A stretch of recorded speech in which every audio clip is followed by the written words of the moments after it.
Bismillahirrahmanirrahim. Saya akan mempraktekkan uji golongan darah sistem ABO. Sebelum mempraktekkan ke anak-anak, saya akan menguji golongan darah saya. Dan sebelumnya saya akan memperkenalkan alat dan bahannya. Yang pertama ada lancing, yang kedua ada lancet. Ini jarumnya ya. Jadi satu orang satu sehingga steril. Tidak satu untuk semua. Selanjutnya ada alkohol pads ya. Jika tidak ada bisa diganti dengan kapas dan juga alkohol dengan kadar 70% ya. Kalau ada yang tanya, kalau misalkan tisu basah tidak bisa ya. Karena di tisu biasanya ada kandungan parfum. Jadi hanya bisa kapas dan alkohol 70%. Nah, selanjutnya ini ada kartu golongan darah. Di sini ada datanya, ada nama, tanggal lahir, alamat, dan juga ini kolom-kolom yang nanti akan kita ujikan dengan darah kita. Dan zat-zat ya, ini ada anti A ya zatnya. Terus di sini juga ada anti B. Terus ada anti AB. Dan ada anti D atau resus.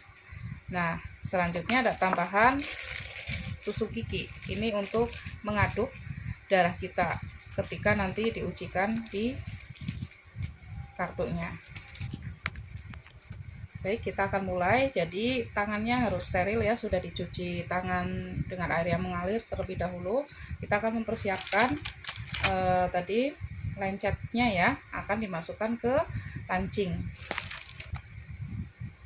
Oke, ini nanti dimasukkan ke sini. Dan ini dibuka jarumnya ya. Nah, ini buletan ini jangan dibuang dulu, jadi masih ada fungsinya. Kita taruh, selanjutnya kita tutup. Nah, di sini ada angkanya ya. Ini menunjukkan kedalamannya di lancingnya ini dari angka 1 sampai angka 5 ini menunjukkan kedalamannya ya. Jadi kalau semakin tinggi angkanya, maka kedalamannya semakin tinggi. Dari mana bisa lihatnya kita menentukan angkanya? Misalkan ini bisa terlihat jelas ya. Ini penentunya ya. Kita langsung di nomor 5. Biar langsung dapat darahnya ya. Nah, nanti setelah itu kita pakai alkohol pads-nya ya untuk biar nambah steril kan. Nah, saraninnya dalam mengambil sampel darah lewat jari dianjurkan menggunakan jari manis dan jari tengah ya, sangat dianjurkan kedua jari ini. Dan yang paling sangat dianjurkan ialah jari manis. Alasannya kenapa? Karena di jari manis ini apa ya, istilahnya di sini paling tebal dagingnya di antara jari-jari yang lain, sehingga ini akan berdampak tidak akan terlalu terasa sakit tuh ya. Kita langsung mulai aja. Jadi ini saya sudah men-setting di kedalaman 5 ya. Ini angka 5 sudah jelas.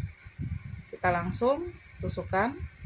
Tapi sebelum itu siapkan kartu golongan darahnya yang sudah saya kasih nama ya. Ini kita langsung aja untuk menusukkannya di jari manis ya. Bismillahirrahmanirrahim. Langsung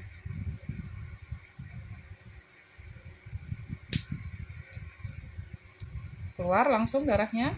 Kita langsung teteskan di masing-masing kolom. Kalau anti A kita taruh di A,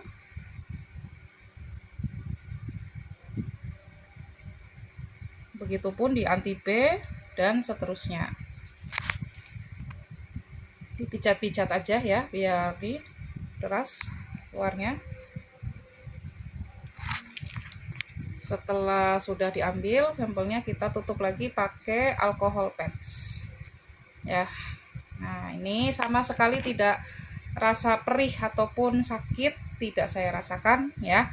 Alhamdulillah tidak terasa sakit ya. Soalnya saya kalau semua donor darah, tentu sebelum donor kan diambil dulu juga sampelnya untuk mengecek HB atau ngecek bakteri ya. Nah, diambilnya di jari ya, lumayan perih ya. Tapi ini sama sekali saya merasakan tidak perih ya. Tapi kita juga mempengaruhi ya, kalau misalkan kita tegang nanti darahnya susah keluarnya. Jadi kita harus santai juga, harus rileks dalam keadaan ya jangan tegang.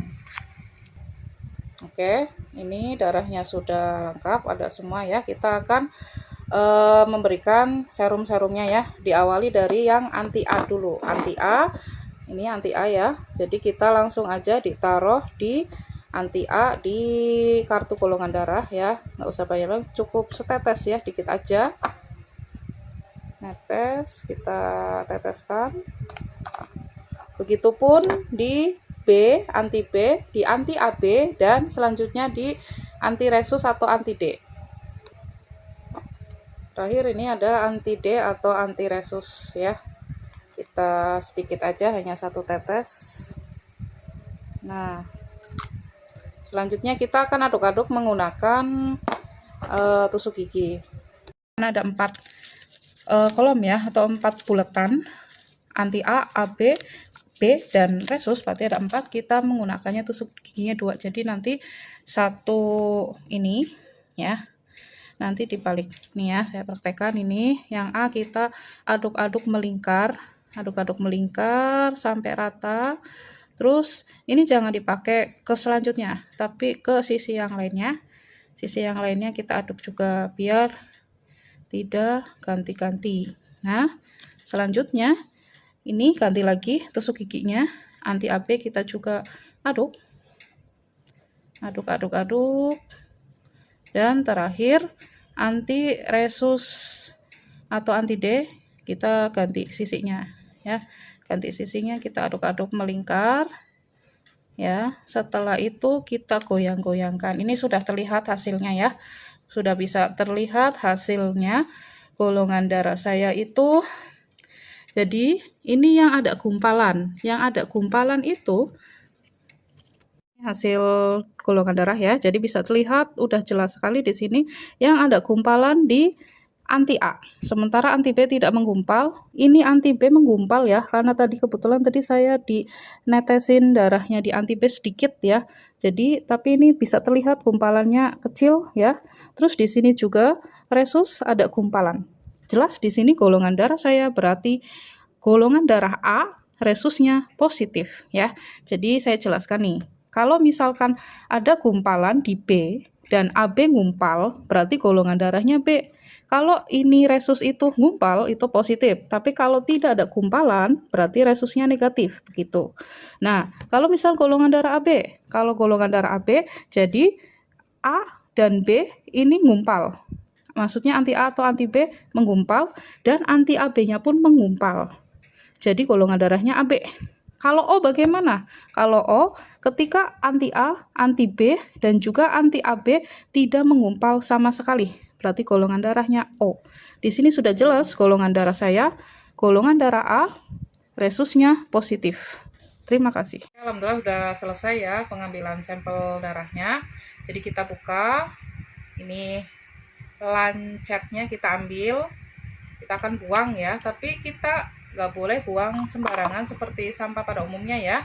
Nah, sebelum dibuang, ini bahaya kan jika terkena. Jadi yang tadi saya bilang ini masih dibutuhkan, ini sebelum kita buang harus ditutup kembali. Oke, setelah itu ini aman ya, tinggal dibuang, nanti dikumpulkan. Nanti insya Allah setelah kelar praktikum, saya akan membuangnya di klinik ataupun puskesmas ya, karena di tempat tersebut sudah ada fasilitas pembuangan sampah medis. Jadi kita kumpulkan dulu setelah praktek. Jadi nggak boleh buang sembarangan karena ini bersifat sampah medis, jadi harus dibuangnya ya di yang ada pembuangan sampah medis. Oke, terima kasih.